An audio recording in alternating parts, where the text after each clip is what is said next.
സമാധാന ശ്രമങ്ങൾ അകലെയാക്കി US Iran പോരുമുറുകുന്നു. ഇറാന്റെ ചരക്കു കപ്പൽ അമേരിക്കൻ സേന പിടിച്ചെടുത്തു. കപ്പൽ US നാവികസേനയുടെ കസ്റ്റഡിയിലെന്ന് സ്ഥിരീകരിച്ച് ഇറാൻ അമേരിക്ക നടത്തുന്നത് കടൽ കൊള്ളയാണെന്നും വെടിനിർത്തൽ കരാറിന്റെ ലംഘനമാണെന്നും ഇതിന് മറുപടിയുമായി തിരിച്ചടിക്കുമെന്നും ഇറാൻ പറഞ്ഞു. അമേരിക്ക നാവിക ഉപരോധം അവസാനിപ്പിക്കാതെ ചർച്ചയില്ലെന്നും ഇറാൻ വ്യക്തമാക്കി. US പ്രസിഡന്റ് JD വാൻസിന്റെ നേതൃത്വത്തിൽ US പ്രതിനിധി സംഘം ഇസ്ലാമാബാദിലേക്ക് പോകാനിരിക്കെയാണ് പുതിയ സംഭവവികാസങ്ങൾ ഉണ്ടായിരിക്കുന്നത്. വാർത്തയുടെ വിശദാംശങ്ങളുമായി ഇന്റർനാഷണൽ ഡെസ്കിൽ നിന്നും അനുപമ ശ്രീദേവി നമ്മളോടൊപ്പം ചേരും. അനുപമ, വീണ്ടും സമാധാനം അകലെയാണെന്ന് വ്യക്തമാക്കുന്നതാണ് ഇപ്പോൾ പുറത്തുവരുന്ന പുതിയ നീക്കങ്ങൾ. എന്തൊക്കെയാണ് ഇന്ന് സംഭവിച്ചത്? വിശദാംശങ്ങൾ എന്താണ്? ഗൗതം, ഇറാനിലെ താൽക്കാലിക വെടിനിർത്തൽ രണ്ടാഴ്ചക്കാലത്തെ താൽക്കാലിക വെടിനിർത്തൽ ബുധനാഴ്ച അവസാനിക്കാനിരിക്കുകയാണ് ഈ ഹോർമൂസിൽ പുതിയ പോർമുഖം തുറക്കുന്നതെന്ന് പറയണം. ഈ ഇറാന്റെ പതാക വഹിക്കുന്ന MV ടൂസ്ക എന്ന് പറയുന്ന ചരക്ക് കപ്പലാണ്. ഏകദേശം 900 അടി നീളം വരുന്ന ഒരു വലിയ ചരക്ക് കപ്പലാണ്. ചൈനയിൽ നിന്ന് ബന്ദർ അബ്ബാസിലേക്കുള്ള യാത്രാ മധ്യേ ഈ ഒരു ചബഹർ പോർട്ട്, അതായത് ഇറാന്റെ ചബഹർ തുറമുഖത്തിന് 50 നോട്ടിക്കൽ മൈൽ അകലെ വെച്ച് ഇറാൻ നാവികസേന പിടിച്ചെടുക്കുന്നത്. US സെൻട്രൽ കമാൻഡ് നൽകുന്ന വിവരം അനുസരിച്ച് ഏകദേശം 6 മണിക്കൂറോളം തുടർച്ചയായിട്ട് മുന്നറിയിപ്പ് നൽകിയിരുന്നു. ഈ ഒരു അമേരിക്കയുടെ നാവിക ഉപരോധം കടന്നു പോകരുതെന്നുള്ളൊരു മുന്നറിയിപ്പ് 6 മണിക്കൂറിനിടെ പലതവണയായി നൽകിയിരുന്നു. അതിനുശേഷവും ഈ അവസാന മുന്നറിയിപ്പും അവഗണിച്ച് മുന്നേറിയ കപ്പലിന്റെ എഞ്ചിൻ റൂമിലേക്ക് വെടിയുതിർക്കുകയും കപ്പലിലേക്ക് ഈ US നാവികസേന ഉദ്യോഗസ്ഥർ കടക്കുകയും ചെയ്തു എന്നാണ് ഇപ്പോൾ സെൻട്രൽ കമാൻഡ് നൽകുന്ന വിവരം. ഇറാൻ മാധ്യമങ്ങളും മറ്റ് അധികൃതരും ഈ ഒരു കപ്പൽ കസ്റ്റഡിയിലായ വിവരം സ്ഥിരീകരിച്ചിട്ടുണ്ട്. ആദ്യഘട്ടത്തിൽ US പ്രസിഡന്റ് ഡൊണാൾഡ് ട്രംപിന്റെ ഒരു ട്രൂത്ത് സോഷ്യൽ പോസ്റ്റ് ആയിരുന്നു ഈ കപ്പൽ പിടിച്ചെടുത്തുമായി ബന്ധപ്പെട്ട് പുറത്തു വന്നത്. അതിനുശേഷം ഇറാൻ മാധ്യമങ്ങൾ ഈ ഒരു വാർത്ത നിഷേധിക്കുന്ന സാഹചര്യം ഉണ്ടായിരുന്നു. ട്രംപിന്റെ വാക്കുകൾ എടുത്ത് പറയുകയാണെങ്കിൽ ഏകദേശം ഒരു വിമാനവാഹിനി കപ്പലിനോളം തന്നെ ശേഷിയുള്ള അല്ലെങ്കിൽ വലിപ്പമുള്ള ഒരു കപ്പലാണ് MV ടൂസ്ക എന്ന് പറയുന്നത്. ഈ പറയുന്നത് പോലെ നിരന്തരമായിട്ടുള്ള മുന്നറിയിപ്പുകൾ അവഗണിച്ച് കടന്നതാണ് ഈ കപ്പൽ പിടിച്ചെടുക്കാനുള്ള കാരണമായി പറയുന്നത്. അതുപോലെ തന്നെ നേരത്തെ തന്നെ US ട്രഷറി വകുപ്പ് വിവിധ തരത്തിലുള്ള വിലക്കുകൾ, ഉപരോധങ്ങൾ ചുമത്തിയിരുന്ന ഒരു കപ്പലാണ് ഇതെന്നും അമേരിക്ക അവകാശപ്പെടുന്നുണ്ട്. ഏതായാലും ഈ ഇസ്ലാമാബാദിലെ ചർച്ചകൾ ഇന്ന് ഔദ്യോഗികമായിട്ടല്ലെങ്കിലും ഇന്ന് തുടക്കമിടുമെന്നായിരുന്നു പ്രതീക്ഷിക്കപ്പെട്ടിരുന്നത്. ഇറാൻ ഇതുവരെ ഈ ഒരു പ്രതിനിധി സംഘത്തെ അയക്കുന്നതിനെക്കുറിച്ച് യാതൊരു സ്ഥിരീകരണം നൽകിയിട്ടില്ലെങ്കിൽ തന്നെയും അടുത്ത ദിവസത്തോടെ, നാളെയോടെ തന്നെ ഇറാൻ പ്രതിനിധി സംഘം ഇസ്ലാമാബാദിൽ എത്തുമെന്നും ഈ 22-ന് മുൻപ്, ഈ ഡെഡ് ലൈൻ അവസാനിക്കുന്ന 22-ന് മുൻപ് ചർച്ചകൾ തുടങ്ങി വയ്ക്കാനാകുമെന്നുമായിരുന്നു പ്രതീക്ഷിക്കപ്പെട്ടിരുന്നത്. US പ്രസിഡന്റ് ഡൊണാൾഡ് ട്രംപ് അറിയിച്ചതനുസരിച്ച് JD വാൻസും മറ്റ് പശ്ചിമേഷ്യൻ പ്രതിനിധികളായിട്ട് സ്റ്റീവ് വിറ്റ്കോഫും ജെറാഡ് കുഷ്ണറും അടക്കമുള്ള US പ്രതിനിധി സംഘം ഇന്ന് തന്നെ ഇസ്ലാമാബാദിൽ എത്തുമെന്നാണ് കരുതപ്പെടുന്നത്. എന്നാൽ ഈ ഇറാൻ പ്രതിനിധി സംഘത്തെ അയക്കില്ല, അതായത് ഈ US ഉപരോധം പിൻവലിക്കാതെ പ്രതിനിധി സംഘത്തെ അയക്കില്ല, ഈ ചർച്ചകൾ മുന്നോട്ട് പോകില്ല എന്ന നിലപാടിൽ ഇറാൻ ഉറച്ചു നിൽക്കുന്ന ഒരു പശ്ചാത്തലം കൂടി ഉണ്ടായിരുന്നു. അപ്പോഴാണ് ഈ ഹോർമൂസിൽ ഇറാന്റെ ഒരു കപ്പൽ പിടിച്ചെടുക്കുന്ന രീതിയിലേക്ക് പോകുന്നത്. ഇറാൻ ഈ വിഷയത്തിൽ ഇപ്പോൾ IRGC തിരിച്ചടിക്കുമെന്നും പ്രതികരിക്കുമെന്നും ഈ ഒരു കടൽ കൊള്ള നേരത്തെ ഈ ഉപരോധത്തെ തന്നെ, അല്ലെങ്കിൽ ഈ ഒരു നാവിക ഉപരോധത്തെ IRGC വിശേഷിപ്പിച്ചുകൊണ്ടിരിക്കുന്നത്. ഒരു കപ്പൽ പിടിച്ചെടുക്കുകയോട് ചെയ്ത സാഹചര്യത്തിൽ തീർച്ചയായിട്ടും തിരിച്ചടിക്കുമെന്നുള്ളതാണ് ഇപ്പോൾ ഇറാന്റെ ഭാഗത്തു നിന്നുള്ള ഒരു പ്രതികരണം എന്ന് പറയുന്നത്. ഏത് വിധേനയും എന്ത് വില കൊടുത്തും ഈ രാജ്യത്തിന്റെ താല്പര്യവും സുരക്ഷയും സംരക്ഷിക്കുമെന്ന് ഇറാൻ വിദേശകാര്യമന്ത്രി അബ്ബാസ് അരാക്ചി പ്രതികരിക്കുന്നുണ്ട്. അതുപോലെ തന്നെ ഒരു രാജ്യത്തിന് മാത്രം, അതായത് ഇറാന് മാത്രം നിയന്ത്രണങ്ങൾ ഏർപ്പെടുത്തിക്കൊണ്ട് മറ്റെല്ലാവർക്കും ഈ സ്വതന്ത്ര വ്യാപാരം ഉറപ്പാക്കണമെന്ന അമേരിക്കയുടെ പിടിവാശി നടപ്പാകുന്നതല്ല. അത്തരം കാര്യങ്ങളെല്ലാം, ആ പിടിവാശികളെല്ലാമാണ് ചർച്ചകളിൽ നിന്ന് ഇറാനെ മാറ്റി നിർത്തുന്നതടക്കമുള്ള കാര്യങ്ങളാണ് ഇറാൻ അധികൃതർ ആവർത്തിക്കുന്നത്. അതുകൊണ്ട് തന്നെ 2 ദിവസം മാത്രം, ഈ 2 ദിവസത്തെ ഡെഡ് ലൈൻ കഴിയുന്ന പക്ഷം ഈ ഇറാനിലെ എല്ലാ ആണവ നിലയങ്ങളും പാലങ്ങളും അതുപോലെ അടിസ്ഥാന സൗകര്യങ്ങളും തകർക്കുമെന്നാണ് അമേരിക്കൻ പ്രസിഡന്റിന്റെ ഭീഷണി നിലനിൽക്കുന്നത്. അതിനു മുൻപ് ഈ ഒരു കരാറിന് വഴങ്ങണമെന്നാണ് അദ്ദേഹത്തിന്റെ ഭീഷണി. അങ്ങനെ നിലനിൽക്കെ ഈ ഹോർമൂസിലെ പുതിയ കപ്പൽ പിടിച്ചെടുക്കുന്നതിനുള്ള സാഹചര്യങ്ങൾ, അതായത് ഈ കൂടുതൽ ഈ വിമാനവാഹിനി കപ്പലുകളുണ്ട്. അമേരിക്കയുടെ നിരവധി കപ്പലുകൾ ഇപ്പോൾ പശ്ചിമേഷ്യയിലുണ്ട്. ആ കപ്പലുകളിലേക്ക് തിരിച്ചടിക്കാൻ ഇറാൻ സൈന്യം, നാവികസേന തീരുമാനിക്കുകയാണെങ്കിൽ ഒറ്റ കാര്യം കൂടി, അതായത് നേരത്തെ വലിയ സമാധാന ചർച്ചകളിലേക്കൊക്കെ കാര്യങ്ങൾ പോയതിനു ശേഷം പിന്നീട് നമ്മൾ കാണുന്നത് ഈ ഉപരോധവുമായി ബന്ധപ്പെട്ട്, വെടിനിർത്തലുമായി ബന്ധപ്പെട്ട് ആ വെടിനിർത്തൽ നിലനിൽക്കുന്ന കാലഘട്ടത്തിലേക്ക് മറ്റു തരത്തിലുള്ള ഇടപെടലുകൾ ഹോർമൂസ് കടലിടുക്കിൽ ഉണ്ടാകില്ല എന്ന് ഇറാൻ വ്യക്തമാക്കുന്നു. സുഗമമായ ഒരു ചരക്ക് നീക്കത്തിലേക്ക് കാര്യങ്ങൾ പോകണമെന്ന് ഇറാൻ ആഗ്രഹിക്കും, അത് വ്യക്തമാക്കുകയും ചെയ്യുന്നു. ആ ഘട്ടത്തിൽ അമേരിക്ക നിലപാടെടുത്തതാണ് ഈ ഉപരോധം കൊണ്ടുവരുന്നത്. ആ ഉപരോധം പുരോഗമിക്കുന്നതിനിടയിലാണ് ഇപ്പോൾ ഇത്തരത്തിലൊരു നീക്കം ഉണ്ടായിരിക്കുന്നത്. അപ്പോൾ സ്വാഭാവികമായും ഈ ഇസ്ലാമാബാദിൽ നടക്കും എന്ന് നമ്മൾ പ്രതീക്ഷിച്ചിരുന്ന 2ാം ഘട്ട ചർച്ചകളുടെ ഒരു ഭാവി ഇനി എന്തായിരിക്കും? ഇറാൻ ഇപ്പോൾ നാളെ അത്തരത്തിൽ പ്രതിനിധികളെ അയക്കാനുള്ളൊരു തീരുമാനത്തിലേക്ക് എത്തുമോ? അതോടൊപ്പം തന്നെ ഈ ചരക്ക് കപ്പൽ പിടികൂടിയ സാഹചര്യത്തിൽ അത് അന്താരാഷ്ട്ര വിപണിയും കാര്യമായി ബാധിക്കുന്ന സാഹചര്യത്തിലേക്ക് കാര്യങ്ങൾ പോകില്ലേ? ഗൗതം പറഞ്ഞതുപോലെ തന്നെ ഈ ഏപ്രിൽ 18-നാണ് ഏപ്രിൽ 18-നാണ് ഈ അമേരിക്ക നാവിക ഉപരോധം ഏർപ്പെടുത്തുന്നത് ഇറാന് മേൽ.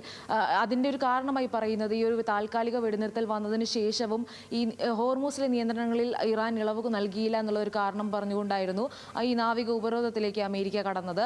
അതായത് പക്ഷേ ഇറാന്റെ ഭാഗത്തു നിന്നൊരു ന്യായീകരണം എന്ന് പറയുന്നത് ലെബനനിലെ വെടിനിർത്തൽ ഉണ്ടാകാതെ ഈ പൂർണ്ണമായിട്ടും വെടിനിർത്തൽ ധാരണകൾ പാലിക്കപ്പെടുന്നില്ല എന്നുള്ളൊരു കാരണം മുൻനിർത്തിയാണ് നിയന്ത്രണങ്ങൾ തുടരുന്നൊരു സാഹചര്യത്തിലേക്ക് നീങ്ങിയത്. അതിനുശേഷം ഈ വെടിനിർത്തൽ പ്രാബല്യത്തിൽ വന്നതിന് ശേഷം ഈ നിയന്ത്രണങ്ങൾ പിൻവലിക്കുന്ന ഒരു നീക്കത്തിലേക്ക് ഇറാൻ നീങ്ങിയിരുന്നു. എന്നാൽ ഈ ഒരു സമാധാന കരാർ ഉണ്ടാകുന്നതുവരെ US ആണവ കരാറിൽ ധാരണ എത്തുന്നതുവരെ ഈ ഒരു നാവിക ഉപരോധം പിൻവലിക്കില്ല എന്ന് അമേരിക്ക നിലപാടെടുക്കുകയും മണിക്കൂറുകൾ മാത്രം നീണ്ടുനിന്ന ഒരു ഹോർമൂസ് തുറക്കുന്നു എന്നുള്ളൊരു അവസ്ഥയിൽ നിന്ന് തിരിച്ച് പഴയ നിയന്ത്രണങ്ങൾ ഇറാൻ പുനഃസ്ഥാപിക്കുകയുമാണ് ചെയ്തത്. ഈ ഒരു പശ്ചാത്തലത്തിൽ ഈ ചർച്ചകൾ ഇതിനെല്ലാം തീരുമാനമാക്കേണ്ടിരുന്ന ചർച്ചകളാണ് ഈ ഏപ്രിൽ 22 എന്ന് പറയുന്ന ബുധനാഴ്ചയ്ക്ക് മുൻപ് നടക്കേണ്ടിയിരുന്നത്. ഇസ്ലാമാബാദിൽ വലിയ തരത്തിലുള്ള ഏകദേശം ഇസ്ലാമാബാദിനെ പൂർണ്ണമായിട്ടൊരു ലോക്ക്ഡൌണിലേക്ക് കൊണ്ടുപോയിട്ടുള്ള കഴിഞ്ഞ 11-12 ദിവസങ്ങളിലായി നടന്ന ചർച്ചകളുടെ ഇതിന് സമാധാനമായിട്ടുള്ള സുരക്ഷാ സംവിധാനങ്ങളെല്ലാം ഇസ്ലാമാബാദിൽ തയ്യാറായിട്ടുണ്ട്. US പ്രതിനിധി സംഘം ഇന്ന് തന്നെ ഇസ്ലാമാബാദിൽ എത്തുമെന്നാണ് പറയുന്നത്. CNN അടക്കമുള്ള മാധ്യമങ്ങൾ ഇറാൻ പ്രതിനിധി സംഘം നാളെ എത്തുമെന്ന് പറയുന്നു. പക്ഷേ ഇറാൻ ഇക്കാര്യത്തിൽ ഇതുവരെ ആരായിരിക്കും ഈ പ്രതിനിധി സംഘത്തിൽ ഉണ്ടാവുകയെന്നതോ അല്ലെങ്കിൽ ഈ ചർച്ചയിൽ പങ്കെടുക്കുമോ എന്നത് തന്നെ സംബന്ധിച്ച് ഇതുവരെ യാതൊരു വിധത്തിലുള്ള വിശദീകരണവും നൽകിയിട്ടില്ല എന്ന് മാത്രമല്ല ഈ ഒരു ഉപരോധം പിൻവലിക്കാതെ അമേരിക്ക ഭീഷണികളിൽ നിന്നും ഈ സമ്മർദ്ദ തന്ത്രങ്ങളിൽ നിന്നും പിന്മാറാതെ ചർച്ചകളിലേക്ക് പോയിട്ട് കാര്യമില്ല. അങ്ങനെ ഒരു ചർച്ചകൾക്ക് അവിടെ ഒരു സാധ്യത നിലനിൽക്കുന്നില്ല എന്നുള്ളൊരു നിലപാടിൽ ഇറാൻ ഉറച്ചു നിൽക്കുകയും ചെയ്യുകയാണ്. ഇപ്പോൾ ഈ പറയുന്നതിൽ പുതിയ സാഹചര്യം എന്ന് പറയുന്നത് നേരത്തെ തന്നെ ഇറാൻ വ്യക്തമാക്കിയിട്ടുള്ളതാണ്. ഈ ഉപരോധത്തിൻ്റെ ഭാഗമായിട്ട് ഏതെങ്കിലും ഇറാൻ കപ്പലുകളോ അല്ലെങ്കിൽ ഇറാനിൽ നിന്നുള്ളതോ ഇറാനിലേക്ക് പോകുന്നതായിട്ടുള്ള ഇറാനുമായി ബന്ധമുള്ള ഏതെങ്കിലും കപ്പലുകൾ പിടിച്ചെടുക്കാൻ ഒരു നീക്കത്തിലേക്ക് US നാവികസേന കടക്കുകയാണെങ്കിൽ അതൊരു യുദ്ധം പുനരാരംഭിക്കുന്നതിനൊക്കെ ആയിരിക്കും അത് എത്തുക. അതായത് എന്തായാലും തിരിച്ചടിക്കും. അങ്ങനെ ഒരു നടപടിയെ അവഗണിച്ച് വിടില്ല എന്നുള്ള തരത്തിൽ നേരത്തെ തന്നെ ഇറാന്റെ മുന്നറിയിപ്പ് നിലനിൽക്കുകയാണ്. അങ്ങനെ ഒരു സാഹചര്യത്തിലാണ് ഇതുവരെ ഈ പറയുന്ന പിടിച്ചെടുക്കുന്ന MV ടൂസ്ക എന്ന് പറയുന്ന കപ്പലിനെ കുറിച്ച് അല്ലെങ്കിൽ കപ്പലിലുള്ള ക്രൂ മെമ്പേഴ്സിനെ കുറിച്ചോ അല്ലെങ്കിൽ കപ്പലിൽ എന്താണ് ഉണ്ടായിരുന്നത് ചരക്കുന്നതിനെ സംബന്ധിച്ചുള്ള വിശദീകരണങ്ങളൊന്നും വന്നിട്ടില്ല. അതിലെല്ലാം ഒരു അനിശ്ചിതത്വം നിലനിൽക്കുന്നുണ്ട്. ആ ക്രൂ മെമ്പേഴ്സ് ഉണ്ടെങ്കിൽ അതിൽ ഇറാൻ പൗരന്മാരുണ്ടെങ്കിൽ മറ്റ് രാജ്യങ്ങളിലെ പൗരന്മാർ അതിൽ ഉൾപ്പെടുന്നുണ്ടോ എന്നുള്ളതിലും വ്യക്തതയില്ല.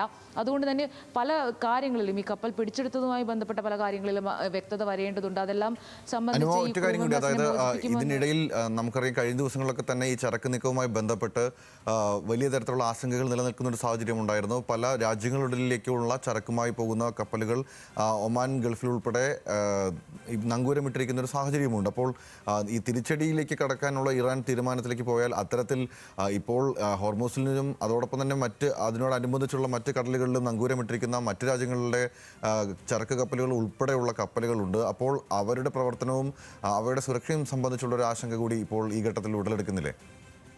തീർച്ചയായും ഗൗതം, ഈ US നാവിക ഉപരോധം ആരംഭിച്ചതിന് ശേഷം സെൻട്രൽ കമാൻഡ് പറയുന്നതനുസരിച്ച് 23 കപ്പലുകളാണ് ഈ ഒമാൻ വഴി തിരിച്ചു വിട്ടിട്ടുള്ളത്. പല കപ്പലുകളും ഇറാനിലെ തുറമുഖങ്ങളിലേക്ക് പോകേണ്ടിരുന്ന പല കപ്പലുകളും ഒമാൻ തീരത്ത് നങ്കൂരം വിട്ടിരിക്കുന്ന സാഹചര്യം ഉണ്ടായിരുന്നു. നേരത്തെ കഴിഞ്ഞ ദിവസം ഇന്ത്യയുടെ തന്നെ 2 വിമാനങ്ങൾക്ക് നേരെ ഇറാന്റെ ഭാഗത്തു നിന്ന് IRGCയുടെ ഭാഗത്തു നിന്ന് വെടിവെപ്പ് ഉണ്ടായതിനെ തുടർന്ന് വഴിതിരിച്ചു വിട്ടിട്ടുണ്ട്. അതും ഈ സൗദി തീരത്താണ് നങ്കൂരം വിട്ടിരിക്കുന്നത്. അതുപോലെ തന്നെ ഇന്ത്യയുടെ തന്നെ 8 കപ്പലുകൾ ഇപ്പോഴും പശ്ചിമേഷ്യയിൽ ഈ ഹോർമൂസിലെ തർക്കത്തെ തുടർന്ന് ഹോർമൂസിലെ പ്രതിസന്ധിയെ തുടർന്ന് ഇപ്പോഴും പശ്ചിമേഷ്യയിൽ തന്നെ തുടരുന്നുണ്ടെന്നാണ് ഇപ്പോൾ ഇന്ത്യൻ വിദേശകാര്യ മന്ത്രാലയം അറിയിച്ചിരിക്കുന്നത്. ഇതുപോലെ തന്നെ ഈ പറയുന്നത് പോലെ മറ്റ് ക്രൂഡ് ഓയിൽ വിപണി ആയാലും വലിയ രീതിയിലുള്ള ഈ വിപണിയെയും അതുപോലെ തന്നെ പശ്ചിമേഷ്യയിൽ തുടരുന്ന മറ്റ് ചരക്ക് കപ്പലുകളെയും എല്ലാം ഈ ഒരു പ്രതിസന്ധി കനക്കുന്നത് ഹോർമൂസിൽ തന്നെ ഒരു പരസ്പരം വെടിവെക്കുന്ന ഒരു സാഹചര്യത്തിൽ, അതായത് നേരത്തെ സൂചിപ്പിച്ചതുപോലെ അമേരിക്കയുടെ പല യുദ്ധ കപ്പലുകളും പശ്ചിമേഷ്യയിൽ തുടരുന്ന സാഹചര്യത്തിൽ ഈ നാവികമായി കടലിൽ ഒരു ആക്രമണം പരസ്പര യുദ്ധമുണ്ടാകാനുള്ള പുതിയ പോർമുഖം തുറക്കാനുള്ള സാധ്യത ഇതുവരെ ആരും തള്ളുന്നില്ല എന്നുള്ളതാണ്. അൽ ജസീറ അടക്കമുള്ള മാധ്യമങ്ങൾ ഇറാൻ നാവികസേന അങ്ങനെ ഒരു പ്രതിരോധത്തിന് അല്ലെങ്കിൽ പ്രതികരണത്തിന് മുൻനിർണ്ണയിക്കുമെന്നുള്ള രീതിയിൽ റിപ്പോർട്ടുകൾ നൽകുന്നുണ്ട്. എങ്കിലും ഈ അവിടെ അവശേഷിക്കുന്ന മറ്റ് ചരക്ക് കപ്പലുകളെക്കാൾ കൂടുതൽ ഭീഷണി നേരിടുന്നത് ഈ അമേരിക്കയുടെ പടക്കപ്പലുകളാണ്. പശ്ചിമേഷ്യയിൽ തുടരുന്ന പടക്കപ്പലുകൾ ലക്ഷ്യമിടുന്നതായിരിക്കും കൂടുതൽ അപകട സാധ്യത കാണുന്നത്. അതുപോലെ തന്നെ ഈ പശ്ചിമേഷ്യയിൽ ഈ ഒരു വെടിനിർത്തൽ കാലയളവിൽ നിലച്ചിരിക്കുന്ന മറ്റ് ഗൾഫ് രാജ്യങ്ങളുടെ മറ്റ് തുറമുഖങ്ങളിലേക്ക് ഇറാൻ ആക്രമണം നടത്താനുള്ള സാധ്യതയുണ്ട്. ഈ പശ്ചിമേഷ്യയിലെ വിവിധ തുറമുഖങ്ങളിലായിട്ടാണ് ഈ അമേരിക്കൻ പടക്കപ്പലുകൾ നങ്കൂരമിട്ടിരിക്കുന്നത്. അതുപോലെ തന്നെ ഈ പടക്കപ്പലുകൾ അല്ലെങ്കിൽ വിമാനവാഹിനികൾക്ക് വേണ്ട പല ഇന്ധന സംവിധാനങ്ങളും ഈ റീഫില്ലിംഗ് സംവിധാനങ്ങളടക്കമുള്ളവ ഇപ്പോഴും ഗൾഫിലെ വിവിധ മേഖലകളിലെ വിവിധ തുറമുഖങ്ങളിലായി തുടരുന്നുണ്ട്. അതുകൊണ്ട് തന്നെ ഈ ഇറാന്റെ തിരിച്ചടി എന്ന് പറയുന്നത് ഈ അമേരിക്കൻ പടക്കപ്പലുകൾ ലക്ഷ്യമിട്ടുള്ള എന്ന് പറയുമ്പോൾ തന്നെയും ഈ ഗൾഫ് മേഖലയിലെ പല തുറമുഖങ്ങളിലേക്കും തിരിച്ചടി ഉണ്ടാകാനുള്ള സാധ്യതയുണ്ട്. അത് ഈ പറയുന്നത് പോലെ ദിവസങ്ങൾ മാത്രം നീണ്ട ഒരു താൽക്കാലിക വെടിനിർത്തലിനെ എന്തായാലും തകർക്കും.